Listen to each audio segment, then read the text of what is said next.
தாமரை தண்டில் குழம்பு வச்சுருக்கீங்களா? தாமரை பிடிக்காதவங்களுக்கு இது பேர் சங்கி குழம்பு. சரின்னு கூகுளில் செக் பண்ணி பார்த்தா சில இன்ஃபர்மேஷனை போட்டிருந்தாங்க, அதை உங்களுக்கு போட்டிருக்கேன்.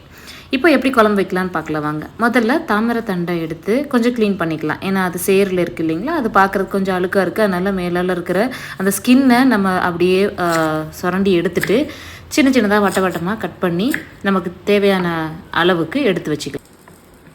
வெட்டி வச்சதுக்கப்புறம் தேவையான அளவுக்கு வெங்காயம், தக்காளி, பச்சை மிளகா எல்லாத்தையும் எடுத்துக்கலாம்.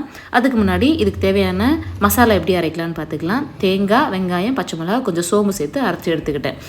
இப்போ நம்ம வெங்காயம், தக்காளி, சோம்பு, சீரகம் என்னென்ன தாளிக்கிறதுக்கு தேவையோ அதெல்லாம் எடுத்து வச்சுக்கிட்டு எண்ணெய் காஞ்சதுக்கப்புறம், நான் எண்ணெய் காயாமல் போட்டேன், நீங்கள் இந்த மாதிரிலாம் போடாதீங்க.